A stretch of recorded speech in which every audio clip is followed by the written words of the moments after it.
আমি জানতে পেরে গেছি যে এই যে বৃষ্টিটা হচ্ছে, এই বৃষ্টিটার পেছনে সাইন্টিফিক রিসার্চ আছে, যেটা আমরা নিজেরা অ্যামিটি ইউনিভার্সিটিতে পড়েছি, যে আমরা কোনো একটা জায়গায় ক্লাউড ফরমেশন করে, যে আকাশটা দেখতে পাচ্ছেন, ক্লাউড ফরমেশন করে আমরা বৃষ্টি করতে পারি। ঠিক আছে, সেই বৃষ্টিটা আমাদের ওয়েস্ট বেঙ্গলে করানো হয়েছে, যাতে আমাদের ওয়েস্ট বেঙ্গলটা জলের তলায় চলে যায়। আর কার নামে দোষ পড়বে? মমতার নামে দোষ পড়বে। মমতার নামে দোষ পড়লে কে জিতবে? এই যে আমাদের দাদুরা জিতবে। বুঝতে পেরেছেন? মানে আপনি বলতে চাইছেন সেন্ট্রাল গভর্নমেন্ট ক্লাউড ফরমেশন করিয়ে পশ্চিমবঙ্গে বৃষ্টি করিয়েছে? একদমই তাই। এবং এর সপক্ষে আপনার কাছে ডকুমেন্টস আছে? অবশ্যই আছে, অবশ্যই আমার কাছে সব ডকুমেন্টস আছে। সেই কারণে আজকে কেন সেন্ট্রাল থেকে ট্রেন আসলো, কেন আমার সঙ্গে এত বিহারিরা ঘুরছে, একটা বাঙালিকে পাচ্ছি না, একটা মহিলাকে পাচ্ছি না। পাগলে কি না বলে, ছাগলে কি না খায়। মানে আমি আর কি বলবো, একজনের ঠেলায় বাঙালি অতিষ্ঠিত, আর একজনের খোঁজ পেয়ে গেলাম। ইনি হলেন তৃণমূল ছাত্র পরিষদের একজন নেত্রী। আপনারা শুনতে পেলেন, ইনি একজন সায়েন্টিস্ট, সোশ্যাল সায়েন্টিস্ট। ইনি বুঝতে পেরে গেছেন, এনার কাছে নথি আছে যে কেন্দ্র সরকার নাকি কলকাতার বৃষ্টি করিয়েছে। মানে এটা কি ভাবা যায়? এটা কি মানে ভাবা যায়? আমি ওর জন্য হাসছিলাম এনার বক্তব্য শুনে। আপনারা শুনলেন, এবং এই বক্তব্য বা এই লজিকটাকে কিন্তু কাজে লাগাতে পারে আমাদের মাননীয় মুখ্যমন্ত্রী, কারণ তারই তো ভক্ত, কাজে কিন্তু লাগাতে পারে। তা বলছি, আর অন্যান্য রাজ্যে কি বৃষ্টি হয় না? মানে না, সেটা যদি একটু জানতে চাইছি, আর অন্যান্য রাজ্যে কি বৃষ্টি হয় না? আমাকে একটু কমেন্টে জানাবেন বন্ধুরা। তো দেখুন, মাননীয় মুখ্যমন্ত্রীও কিন্তু এই একটি বক্তব্য কিন্তু রাখতে পারেন, মানে এরকম লজিকে কিন্তু তিনি রাখতে পারেন। কিন্তু তিনি যা বক্তব্য রেখেছেন, আমি শোনানোর চেষ্টা করব তিনি কি বলেছেন। তিনি সুন্দর একটি বক্তব্য বলেছেন, যেটা আমি একটু শোনানোর চেষ্টা করি তোমাদের বা আপনাদের। এটা শোনায় যে মাননীয় মুখ্যমন্ত্রী কী বলেছেন। মাননীয় মুখ্যমন্ত্রী এমন বক্তব্য রেখেছেন যে তিনি ভূগোলও ভুলে গেছেন, যে ভূগোলটা কী সেটাও ভুলে গেছে। এটা শোনাই আপনাদের। জলে ভাসাও আর আমরা জল তলাই। 5.5 লক্ষ পুকুর কেটেছি বাংলায়, তাই জলটা বের করে দিতে পারি। 500 চেক ড্যাম তৈরি করেছি আমরা। আর আগামী দিন যদি ড্রেজিং না করে, যদি আমি আপনাদের আশীর্বাদে ফিরে আসতে পারি, আমি জানি হাউ টু ট্রিট। অল্টারনেটিভ কিভাবে করতে হয়, ওরা না করলে আমার দিকে তুমি জল ঠেললে আমি তোমার দিকে জল ঠেলে দেবো। আমার দিকে তুমি জল ঠেললে আমি তোমার দিকে জল ঠেলে দেবো।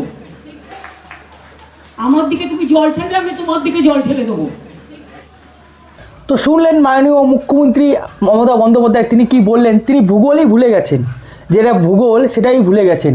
দেখুন, তিনি 26-এ আসবে কি না সেটার তর্কে আমি যাচ্ছি না, কিন্তু তিনি যে কথাটি বললেন, যে আমার দুটো এখানে অবজেকশন আছে। এক হচ্ছে 5.5 লক্ষ পুকুর কাটিয়েছেন, ঠিক কাটিয়েছেন, ঠিক কথাই, সত্য কথাই বলেছেন। 5.5 লক্ষ পুকুর কাটিয়েছেন এবং 1.5 লক্ষ পুকুরকে আবার বন্ধ করেছেন, কারণ সেখানে প্রমোটারদের হাতে দিয়েছেন এবং প্রমোটাররা সেখানে বড় বড় বিল্ডিং তৈরি করেছে, যার কারণে জল জমেছে কলকাতায়।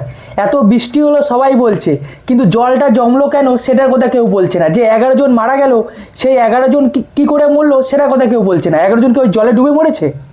মানে বৃষ্টি পড়লো আর মরে গেল? তা তো মরেনি, তারা বিদ্যুৎ স্পষ্ট হয়ে মরেছে, বিদ্যুৎ স্পর্শ হয়ে মরেছে। ভাবতে পারছেন? আর মাননীয় মুখ্যমন্ত্রী এখানে ভূগোলটাকে ভুলিয়ে দিলেন। তিনি বলছেন কলকাতা থেকে জল এদিকে ঠেলবেন, মানে কোন দিকে ঠেলবেন? ওই বিহার, ঝাড়খণ্ড, তারপরে উত্তরপ্রদেশ, এদিকে ঠেলবেন।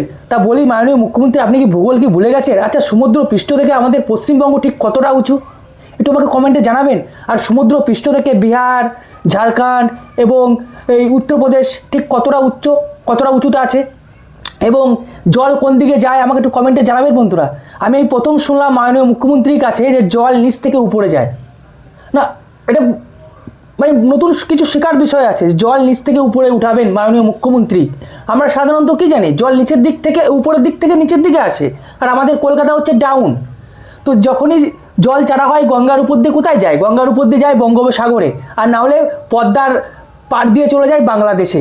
তো মাননীয় মুখ্যমন্ত্রী তো ভুলে গেছেন যে আমাদের কলকাতার উচ্চতা কত, আর যে সমস্ত রাজ্যের জল উনি ঠেলে পাঠাবেন বলছে সেই সমস্ত রাজ্যের উচ্চতা কত মাননীয় মুখ্যমন্ত্রী এখানে ভুলে গেছেন। তো মাননীয় মুখ্যমন্ত্রী জানতে চাই তিনি জলটাকে কী করে পাঠাবেন, মানে ওই শ্যালো লাগিয়ে কট করে শ্যালো লাগিয়ে জলটাকে কি পাঠাবেন? না অন্য কোনো কায়দা আছে কি? অন্য কোনো কায়দা নেই। এবং সবথেকে বড় কথা হচ্ছে যে 11 জন মারা গেল সেইটাকে ভুলিয়ে দেওয়া হচ্ছে, সেই প্রশ্নটা কেউ তুলছে না যে 11 জন কীভাবে মারা গেল। 11 জন মারা গেছে বিদ্যুৎ স্পর্শ হয়ে বা বিদ্যুৎ সংযোগের মাধ্যমে 11 জনের মৃত্যু হলো, দুর্যোগে বৃষ্টি হলো, জল জমে গেল, জল সরবরাহ হলো না। এবং এখানে সবথেকে যার দায়ভার বেশি তিনি হলেন কলকাতার মেয়র, যার আবার মনে শখ জাগে যে পশ্চিমবঙ্গে সবাই উর্দু ভাষায় কথা বলবে, মানে অর্ধেক মানুষ উর্দু ভাষাতে কথা বলবে। সেই লোকটির সবথেকে বড় দায়, তিনি এমন অবান্তর যুক্তি দিয়েছেন যেটা শুনলে আমি তো ভাই হার্ট অ্যাটাক করে মনে হচ্ছে মরে যাব। তিনি কি বলেছেন শুনবেন? তিনি বলেছেন, দেখুন এখানে অনেকগুলি ক্যানাল আছে, কিন্তু ক্যানালগুলি পরিষ্কার করার দায়িত্ব যেমন আমাদের, সেরকম সাধারণ জনগণের। কেউ বা কারা রাত্রেবেলা প্লাস্টিক ফেলে দিচ্ছে, তারপরে ক্যানালের জল আটকে গেছে, মানে ক্যানাল বন্ধ হয়ে গেছে, তার জন্য বৃষ্টি হয়েছে, সেই বৃষ্টির জল কিন্তু আটকে গেছে। সত্য কথাটা বলতে পারছে না যে ওইখানে বড় বড় অট্টালিকা তৈরি হয়েছে পুকুরগুলো বুঝিয়ে, তার ফলে জল ওখানে আটকে গেছে। এবং যে 11 জন মারা গেছে মাননীয় মুখ্যমন্ত্রী সিইএসসির ঘরে দোষ চাপিয়েছে, কিন্তু সিইএসসিও চাপিয়েছে, বলেছে ভাই আমাদের কাছে কিছু নেই, আমরা শুধু একটা সংস্থা বা একটা কোম্পানি যারা বিদ্যুৎ সরবরাহ করি, এখানে আমাদের কোনো দায়িত্ব নেই, সমস্ত দায়িত্ব কিন্তু রাজ্য সরকারের। এর একটা প্রমাণও আমি দিচ্ছি, আমার কাছে আমি একটু আপনাদের শোনাচ্ছি যে রাজ্য সরকার কী কী দায়িত্ব নেয় এই সিইএসসির মাধ্যমে। আমাদের একটু আপনাদের একটু দেখানোর চেষ্টা করবো, আপনারা আমার স্ক্রিনে দেখতে পাচ্ছেন। এবং বাংলা পক্ষকেও দেখলাম এই সিইএসসিকে নিয়ে, মানে তিনি খুবই মানে আশঙ্কা প্রকাশ করছেন যে সিইএসসি এত টাকা লাভ করছে, তিনি বাড়ি নিয়ে যাচ্ছেন। ভাই কোম্পানি লাভ করছে সেটা বলতে পারছেন, কিন্তু কোম্পানি আমাদের পশ্চিমবঙ্গ রাজ্য সরকারকে ঠিক কত টাকা রাজস্ব দিল সেটা যদি বলতে পারতেন আমার খুব ভালো লাগতো। বাংলা পক্ষকে বলছি, গর্গ চট্টোপাধ্যায়, তিনি বললেন না। আমি কমেন্টে জানিয়েছিলাম যে আচ্ছা লাভ তো হলো বুঝলাম, কিন্তু মানে কত রাজস্ব নিল আমাদের পশ্চিমবঙ্গ সরকার, মানে হাতে তো রাজস্ব দেয় না, অনেকভাবে রাজস্ব দেয়। তো সেটাই আমি বলছি যে রাজ্য সরকার এখানে কি ভূমিকা নেয় এই বিদ্যুৎ পরিবহন ক্ষেত্রে। কলকাতার যে আশেপাশে কলকাতা হাওড়া যে সমস্ত জায়গা রয়েছে, একটু শুনুন আপনারা, আমার স্ক্রিন আপনারা দেখতে পাচ্ছেন, এখানে লেখা রয়েছে দেখুন, নিয়ন্ত্রণমূলক কাঠামো। পশ্চিমবঙ্গ সরকার বিদ্যুৎ আইন এবং নীতির মাধ্যমে সিএসসির ট্যারিফ, বিদ্যুতের দাম, গুণমান এবং পরিষেবার মান নিয়ন্ত্রণ করে। West Bengal electricity regulator commission WBERC এই কাজটা করে থাকে। আপনারা আমার কথা যদি বিশ্বাস না হয় আপনারা গুগলে সার্চ করতে পারেন। দ্বিতীয় মেন কথা হচ্ছে এখানটা পরিকাঠামো সহায়তা, রাস্তা খোঁড়া এবং নতুন লাইন পাতার জন্য কলকাতা পৌরসভা, ভালো করে শুনবেন, আমি বললাম না যিনি পৌরসভা আছেন এখন আমাদের কলকাতার মেয়র, তারই তো দায়। পৌর সংস্থা KMC সহ স্থানীয় সংস্থাগুলির মাধ্যমে প্রয়োজনীয় অনুমোদন NOC এবং লজিস্টিক সহায়তা প্রদান করা। তাহলে এই যে তার ঠিক করা বা আরও উন্নত করা বিদ্যুৎ পরিবহন ব্যবস্থাকে, এটা কারা করে? রাজ্য সরকার কিন্তু দেখে যে সিইএসসি ঠিকঠাক কাজ করছে কিনা, তার দেখার দায়িত্ব কার? রাজ্য সরকারের। তাহলে রাজ্য সরকার কেন দেখেনি যে বিদ্যুৎ পরিবহন সংস্থা ঠিকঠাক কাজ করেনি? এটা তো রাজ্য সরকারের দেখার কথা ছিল। রাজ্য সরকার তাহলে কেন দেখেননি আমাকে একটু কমেন্টে জানাবেন বন্ধুরা। এরপর যে জরুরি অবস্থা সহায়তা, এখানে একটু ভালো করে শুনবেন। প্রাকৃতিক দুর্যোগ যেমন ঘূর্ণিঝড়, অতিবৃষ্টি সময় দ্রুত বিদ্যুৎ সংযোগ পুনরুদ্ধার করতে প্রশাসন এবং বিপর্যয় মোকাবিলা দল সিএসসিকে সাহায্য করে। ভালো করে বুঝলেন ব্যাপারটা।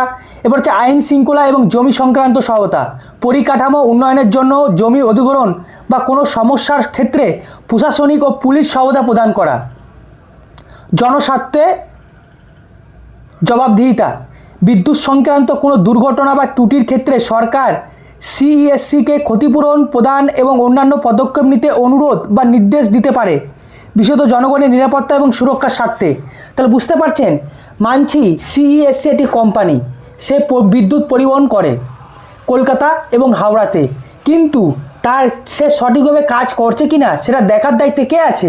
কলকাতা পৌরসভা চেয়ারম্যান ববিম হাকিম। তিনি সঠিকভাবে দেখেননি কেন যে তিনি বিদ্যুৎ ঠিকঠাক করে সরবরাহ করছে কিনা, নতুন কোনো আপডেট নিয়ে আসছে কিনা, যাতে কোনো মানে দুর্যোগের সময় যাতে কোনো বিপদ না ঘটে, সেই ব্যাপারে দেখার দায়িত্ব হচ্ছে রাজ্য সরকার।